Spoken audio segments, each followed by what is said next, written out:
Hi everyone, and welcome back to William and Olivia to BCLT. William, Gregory and Olivia Hellewell have been the inaugural translators in residence at BCLT during the autumn semester.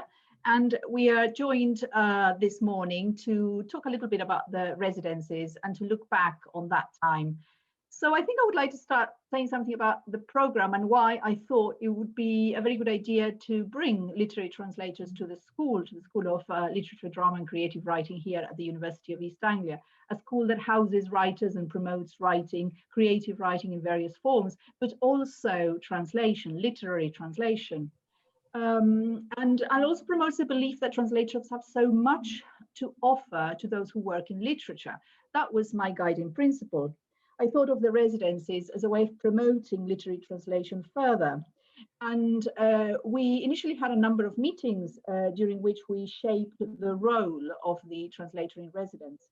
So now that the residencies are over, we thought it would be a good opportunity to look back on that time and to think a little bit about your contribution, William and Olivia, to the intellectual and creative life of the school, your contribution to BCLT, and hopefully to literary translation in general. So we started the residencies discussing the figure of the translator. What is a literary translator? And we identified the residency as a space for reflection and also for pursuing a translation project and so on. In one of your blogs, William, you referred to the BCLT translation residency as a, quote, a golden opportunity to bask in the welcoming space of an organization that wants us to be here and to use that space to work, to think, explore, and share practice. It's also a chance to knock on some nearby doors, engaging with colleagues, students, and others new to thinking about translation. So the first question, when you look back on your residencies at BCLT, what did that space give you on various levels, professional, intellectual, and personal? William, I don't know if you want to go first, or Olivia. Yeah, Olivia. I was just going to say that the first thing that comes to mind for me is that if I think about the time since the residency ended, I can really see now what the residency did. That opportunity to carve out a dedicated block of time where you switch off everything else and you have time to actually focus not only on translation work exclusively, but also really reflecting on what you're doing when you're doing that. That is something that can so easily slip away without that dedicated time and space. And ever since the residency ended, my usual work, my academic work, has completely seeped in and filled that space, and to the point where I feel like, however did I find time to translate in a week? So for me, that's a really good example of what that did for me. And yeah, I really miss it. It's just a really interesting thing to think about, how we conceive of time, how that enables us to focus. And yeah, the residency it equaled translation time for me, and that is so precious.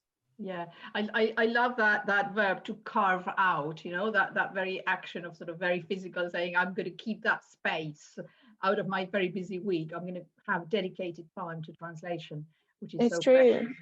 Yeah, Wednesday was my BCLT day, and that could include many things. Like, we did lots of different mini projects, but there were some days where I said, today I'm going to translate, and that felt okay. Like, the residency gave me permission to do that. Whereas most of the times I would feel like I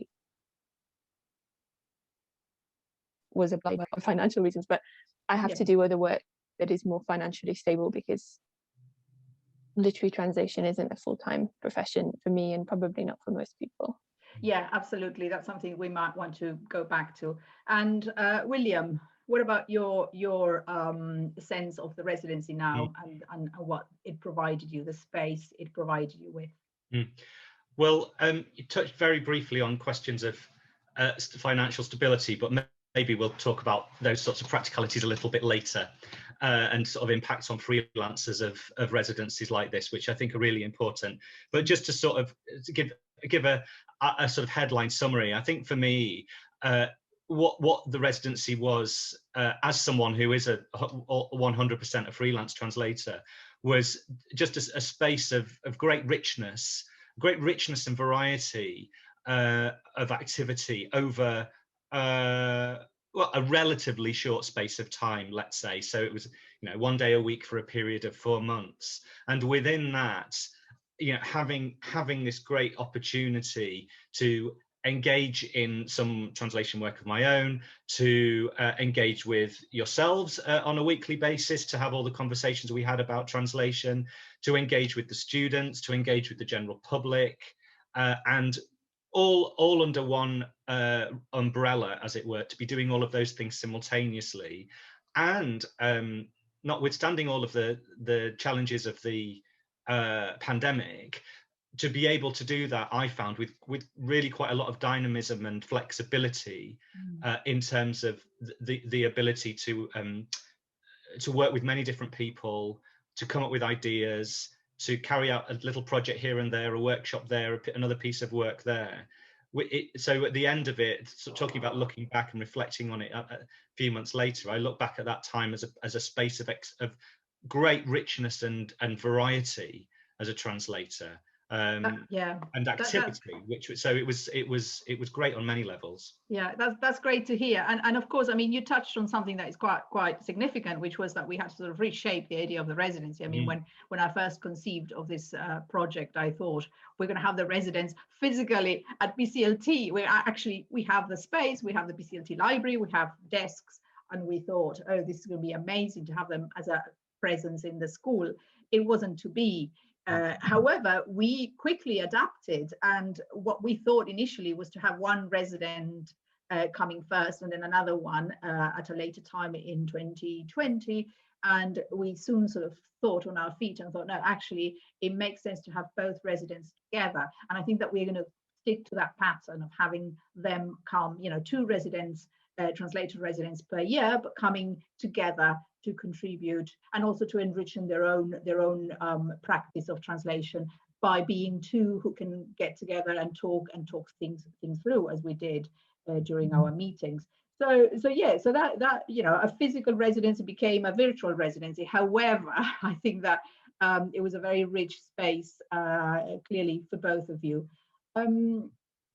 Yeah, on a personal level and the practical level of like translation practice, I remember at one of the sessions we held open to the MOL students, but also to colleagues and researchers at UEA, we had the Liverpool Research Fellow, Sophie Stevens, ask this very, very important question to do with your sense of your practice of translation changing or being impacted by the residency. So I would like to put that question to you, because I think it's a very important question, how talking about translation and our translation process with other translators may actually have an impact on the way we work.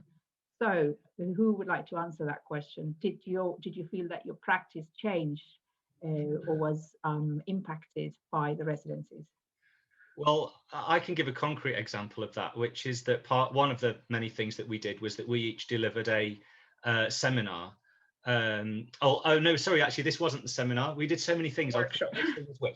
This was a workshop for the MA students, if I remember rightly. So we each delivered one of those, and I attended Olivia's, and it was fantastic. And Olivia was talking about preparation for translating, and I tend to be someone who does sort of just rush in, and Olivia's workshop was talking about how maybe it might be a good idea to do a bit of pause, start diving in with your translation. And Olivia, you gave us a wonderful, really actually quite simple, but simplicity is often the thing we miss most, isn't it? Exercise about analysing a text before you start translating it. And at that time, I think I had literally just a few days previously been commissioned by a Catalan playwright called Marta Aran to translate her play All the Days I Lied. And I used that exercise on that play before I started translating it, and lo and behold, it was really, really helpful. So if you want to talk about sort of ways that practice changed. Like there was an immediate and direct change in my practice on that particular project as a result of this residency. Yeah, that's amazing. Yeah. That's really nice to hear that it did resonate. I have to say that after I delivered that workshop and we talked about it, I noted myself not following my own advice. Like, it's not to say that I always spend that much time analyzing, you know, minute details of the text. Sometimes you read something and you do just feel you need to dive in, but that's really nice. And, you know, at risk of this becoming just a promotional video for me and William, I was also thinking that his workshop too gave me lots to think about. And obviously William has an extra layer of consideration when he's translating texts. He's thinking about the spoken word, he's thinking about text for the stage. And I think those insights did definitely make me reflect on the way that I translate too. And I've always read my work aloud. I always stress that that's such an important part of translating for me. But that phrase that you use of being on the word, like stopping and pausing between every word and trying not to group words by sense, but actually thinking about every single word, that was so effective. And I think that's the kind of tool that every translator should have in their toolkit. Yeah, that was an amazing experience, actually, which I keep on sort of reminding the students on the MA about, because very often we discuss, you know, what happens in the battleground, you know, between sense and sound, when you know that however you twist you may twist the syntax, you're not going to have the same effect, the same sort of sound effect with exactly the same sense as in the original, and something has to give slightly, and you know, which is the winner, you know, the sound or the sense. And I always sort of remind students, well, actually, let's think about sound. Let's think about the possibility of sound carrying sense, and what sense and what does it add, you know, to the sense that we intellectually and rationally already perceive from the text. So it was a great workshop, I thought, and actually it was an unexpected sort of contribution to the residency program, because I think that the original aim was to bring translators of literary fiction, because, you know, I'm a translator of poetry, and I'm always very, very painfully aware that all my students want to do literary fiction. Some might be interested in the theatre, but your application was so so convincing that I thought, oh, actually, this might be an amazing opportunity. And I'm thinking precisely about the work that we do within UEA at BCLT. We are a research center. We are trying to sort of push the idea that you can actually do research as a practicing literary translator, that the practice of literary translation can actually open up possibilities for inquiry in other disciplines, and actually contribute, make important contributions to other disciplines. So this is something that I would like to discuss, you know, because both of you contributed to the BCLT's research seminar series. And of course, we know that we, you know, as literary translators, we're not expected, well, I am expected because I'm in academia, but normally, you know, professional freelance literary translators are not expected to do research. However, both of you were able to contribute to the research seminar series at BCLT. So I would like us to talk a little bit about the translation as, or the translator as a researcher, or the translator stroke researcher. What are your thoughts on this? I guess for me, that role was slightly more straightforward. That's you know, that's two hats that I usually wear at the same time anyway. So part of my academic work is research. But what the residency did for me was encourage and demonstrate how through my research I can make space for literary translation. And so in that way, it was incredibly important, because now when I'm thinking about what I'm going to research in future and how I might put a project together, I've got a real idea of how to implement practices and think about strategies that would mean that literary translation could be included as part of my research. I never liked the idea anyway that I was two separate people, that I was a translator and a researcher. I'm of course always the same person, and skills are transferred from both sides constantly. So I never really saw the division, but on a structural level, this was an opportunity that enabled me to see how I really could try and build a space for them to coexist in a more long-term way. Yeah, and a more organic and fluid way as well. Yeah, that the practice of translation can actually help you finesse and focus more precisely perhaps on research questions that you may have, or that you didn't know that you wanted to examine more closely. yeah. And William, as a 100% freelance translator, did it surprise you when suddenly, when talking about the shape your role might take, we put to you, oh, and now you can contribute to the research seminar series? What was your take on that? It's really interesting, like thinking about it now.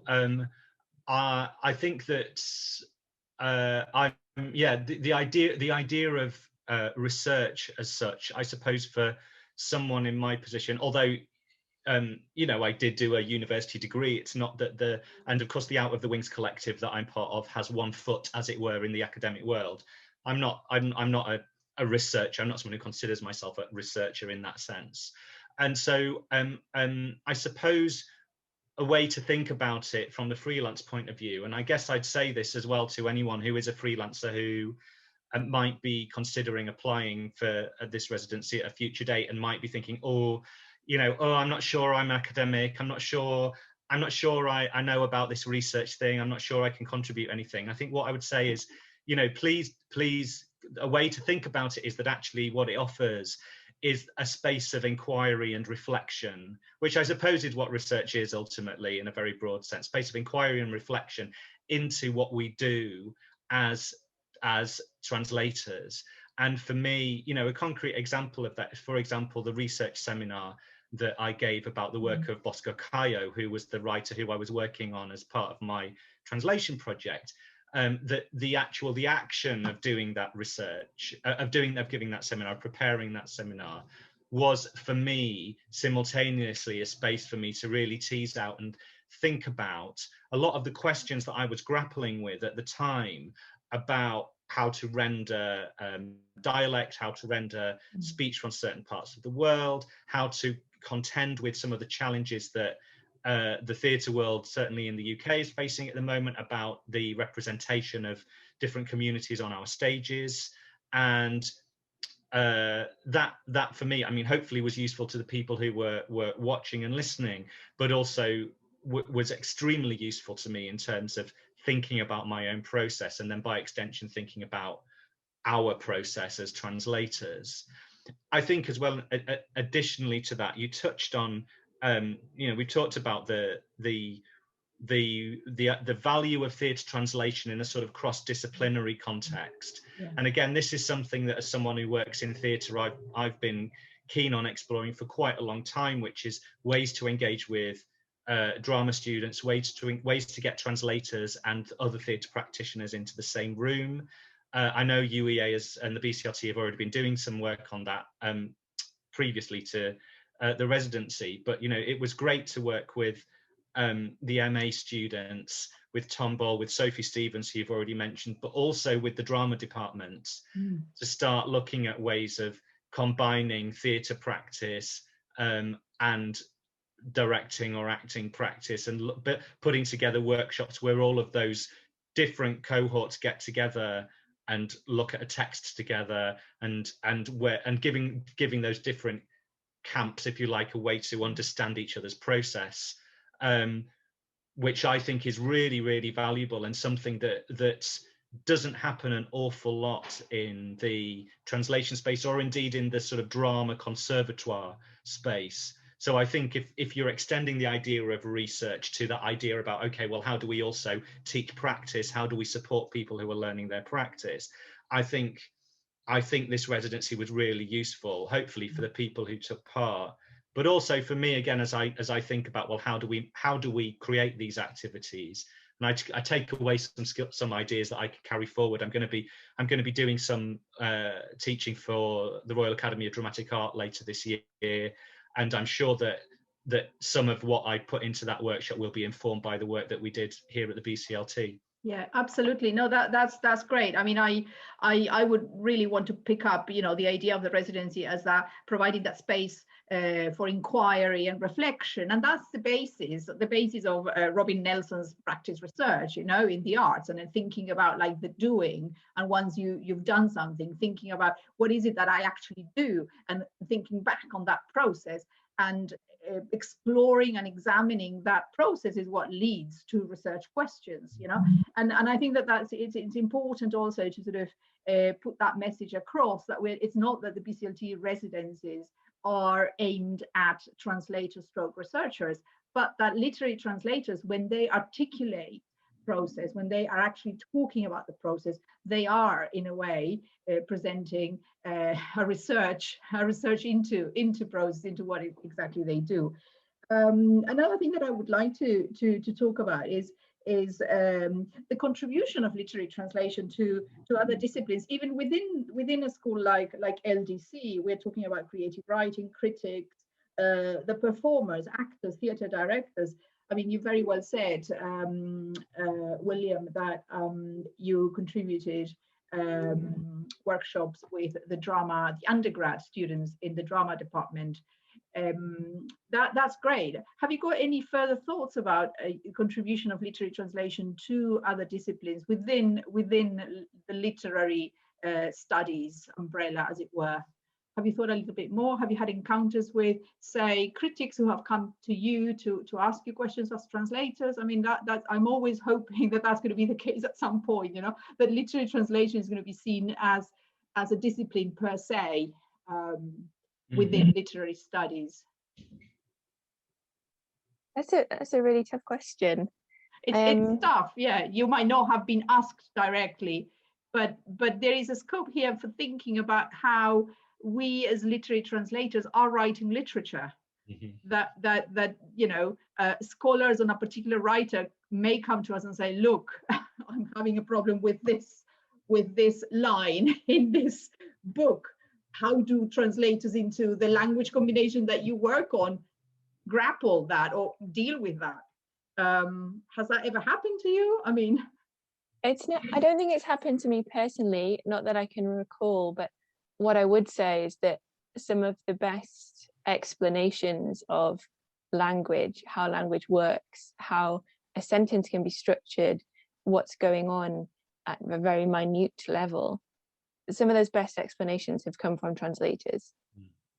And I really love I really love when translators break down their process and record it, because it's different for everyone, but you really do know more than you think when it comes to, than you're conscious of at the time, when you break down actually what you're doing.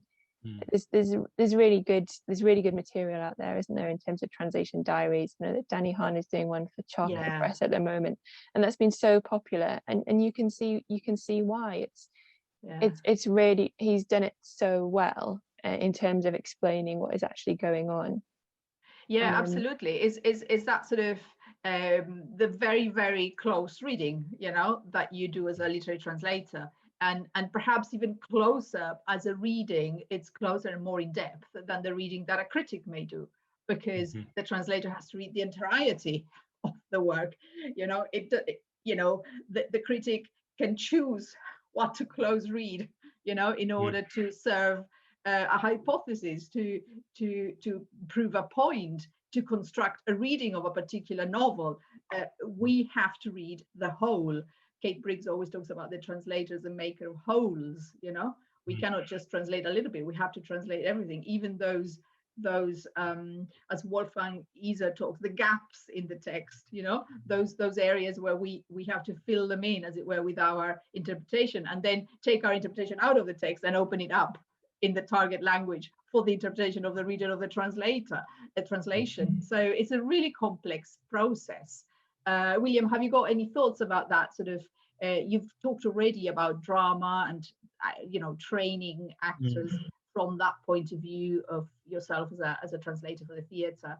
Well, I suppose what I would say is that, again, it speaks to the fact that the residency is part of a pre-existing structure, which is that if we're talking about, as it were, literary translators getting around the table at other literary in other literary contexts. So we can talk about perhaps another example, which is the Script Extra group that's run by Steve Waters, UEA, which is focusing on playwriting and writing for the screen, I think, which, as far as I'm aware, doesn't have a translation strand as such. It's not that, translation isn't really part necessarily of what it does. And yet, through this, again, the virtual world, by the fact of having being as it were, legitimized by being translator in residence here, I was welcomed into that group, as indeed was Sophie.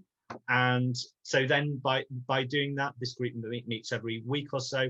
And then by the consequence, what happens? Well, there are people who are primarily translators who are part of a regular event which exists to talk about script and screenwriting. And occasionally a translator, such as myself, or I hope Sophie will at some point in the future, shares some of their own work in that wider context of writing for the screen or the stage. So little by little, those people sort of become more aware of what translators are all about, really, and that exchange continues. So yeah. I would say that's another benefit, and I guess we hope, don't we, that with all the activities we do, and I'm sure, Olivia, you've got examples as well. It's that idea of you drop a stone in a puddle, and it may be a little stone, but hopefully that ripple effect takes place. Yeah, it was actually very exciting for me to join that Script Extra session when you when the actors were actually reading out your translation and the Spanish. I can't remember the name of the Spanish. It was by Victor Sanchez Rodriguez, a play called La Florida. La Florida. It was I mean, wonderful experience. It was the closest I had in a year of actually going to the theatre. But also for me it was so exciting because I've often brought theatre translators to UEA, to the MOLD program to do workshops like Foreign Affairs Theatre Company, which is great. And I have to say, people like Steve Waters, Robert Carson, I mean, they've attended those workshops. They were there, to bring their undergrad student actors, also to contribute to the readings. And yeah, in a way, your residency cemented something that was already taking place, and hopefully, as you said, we'll have ripples and repercussions in the future. Yeah, so the working across disciplines, it's something that I'm personally very interested in. And that leads me very nicely into the question of networks. And in literary translation, we often talk about networks. And in fact, a network was born out of our discussions one morning when I asked you, Olivia, about the existence or not of a network for translators of less translated languages. In your views, what does a network do? How useful have networks been in your professional development, or still are? Over to you. Yeah, it's true. A group of us did decide. I decided to put a couple of announcements out, just basically asking the question: are there any translators out there who consider themselves translators of less translated languages? Would anybody feel like they might benefit from getting together, chatting through a few issues that might be specific to our linguistic fields? And the response was quite overwhelming, really. It's still incredibly early days. There's been a group of maybe about 12 of us who have met regularly. We're meeting again this evening. And there's still a lot of conversation about what we are actually going to do, because there is a difference. A lot of translators talk about how they've benefited from having small kind of collectives. And I can definitely see the merits of that. One challenge for us in that respect is that we've only met online. And I think collectives, you know, are something that perhaps is better if it happens organically, where you build up that trust and that close relationship. And as a group of translators, we're still getting to know each other, so perhaps we're not quite at that stage, but we're also thinking about, you know, what we can actually offer. So it has, without the kind of the opportunity to think about that and the BCLT residency, it's unlikely that I would have had the time to put those things in place. And I've definitely struggled to keep that going with the same momentum now that the residency's over. But we are still trying. It's great to hear. And of course, you're coming back to BCLT to lead the multilingual translation workshop during the summer school. Yeah, so exciting. We've just finalized the list of participants, and the range of languages is amazing. Yeah, and I think that is connected, isn't it, through the conversations we had about the Less Translated Languages Network, how the BCLT could work to support translators of less translated languages more, give more of a platform, because as we've talked about, it's all about building interest. And this was a great platform on which I could do that. That's great. And William, networks, and networks, you've written about that on the blog, by the way. Yeah, I mean, I think I had already benefited a lot, I think, from networks by the time I arrived at the residency. The ETN, which I'm sure, the Emerging Translators Network, which I'm sure many people will be familiar with, the Translators Association as a whole, of which I'm a committee member, and the Out of the Wings Collective, which is a network of its own. And I suppose, again, being from a freelancing background, sort of networks and networking, that terrifying network sounds lovely when it's a noun, but when it's a verb, it's suddenly terrifying. Rosalind Harvey gave a lovely talk about that during the BCLT last summer, during the summer school. So I think I had already sort of really benefited from being part of those many networks, and I guess certainly sort of before the pandemic and during. You know, I think, again, and this is I think it depends how people like to work, but for me, the zoominess and the onlineness of our experience over the last year did allow space for some of those networks to really come into their own and really be enhanced. And hopefully the outcome of that will be that when we're in a position all physically to gather together again, there may have been some sort of strengthening that has happened during that time.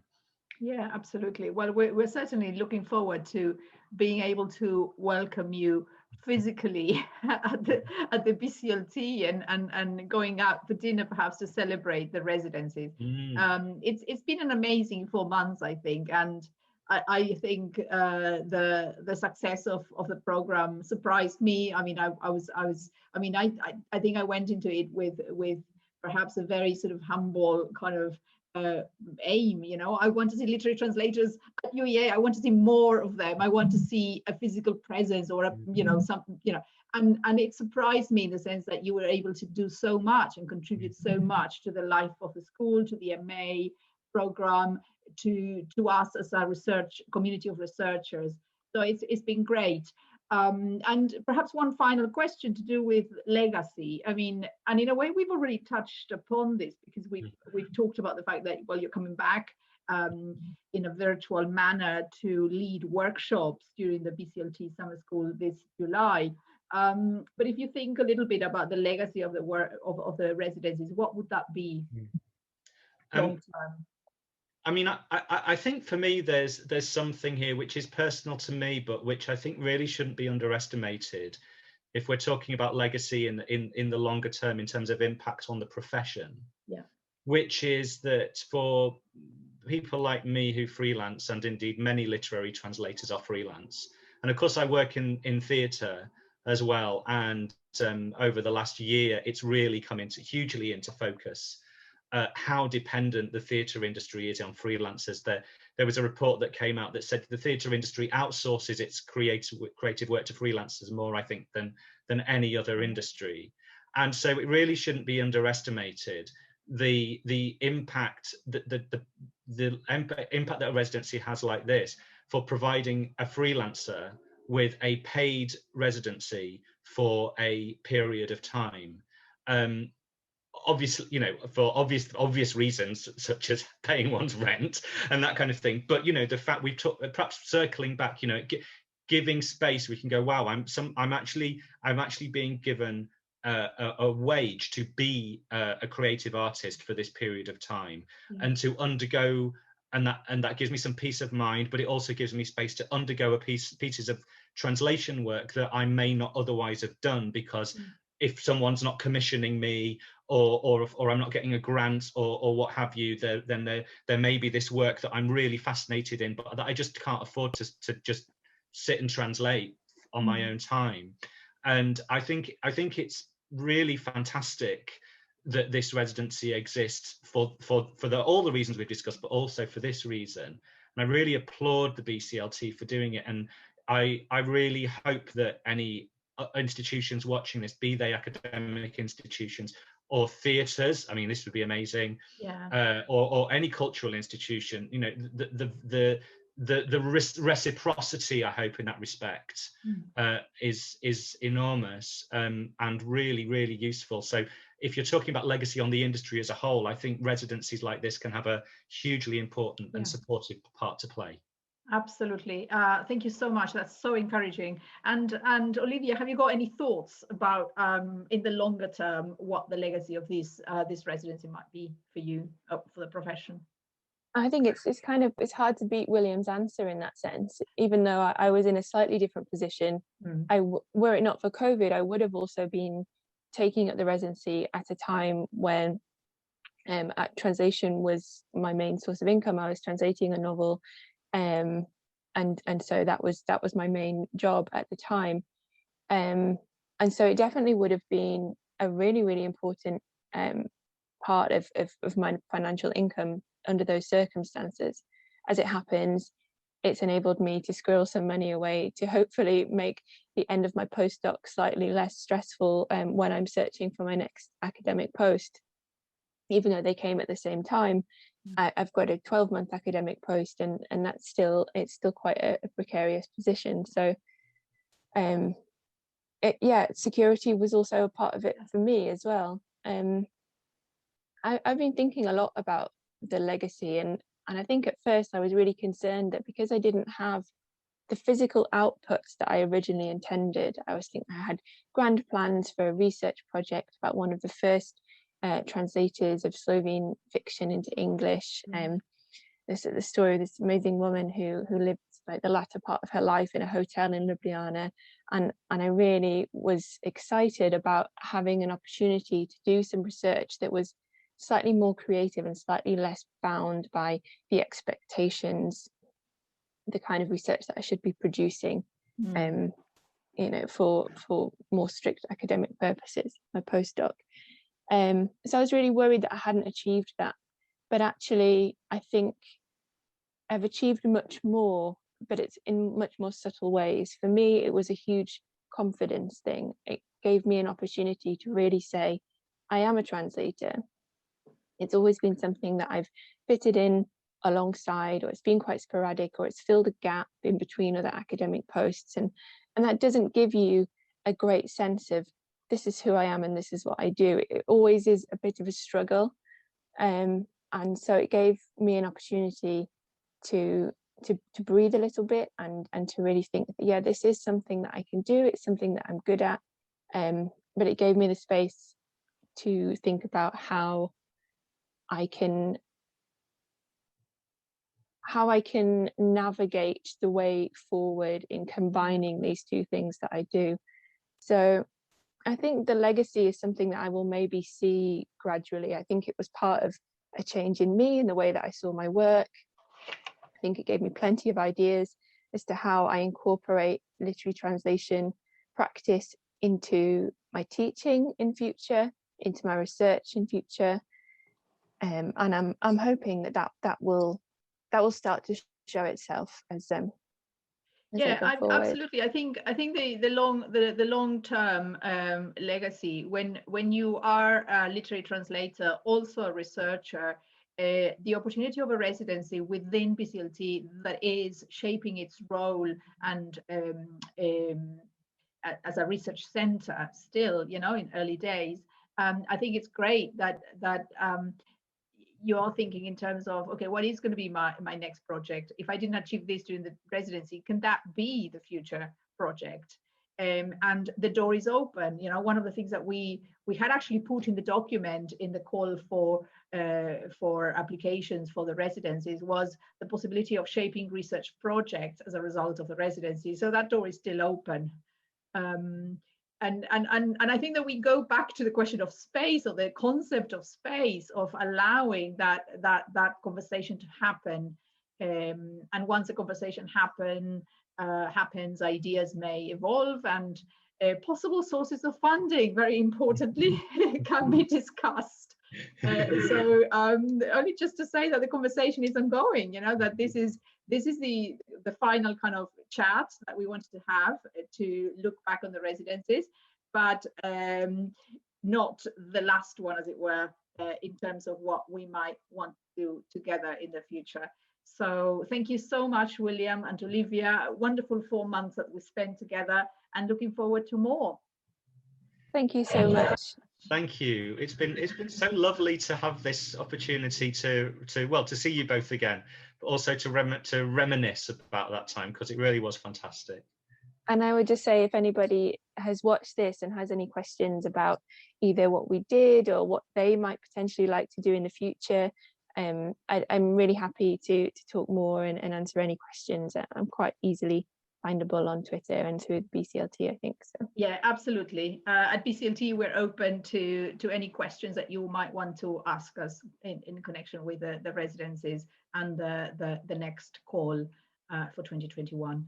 Thank you, everyone. Thank you. Thank you.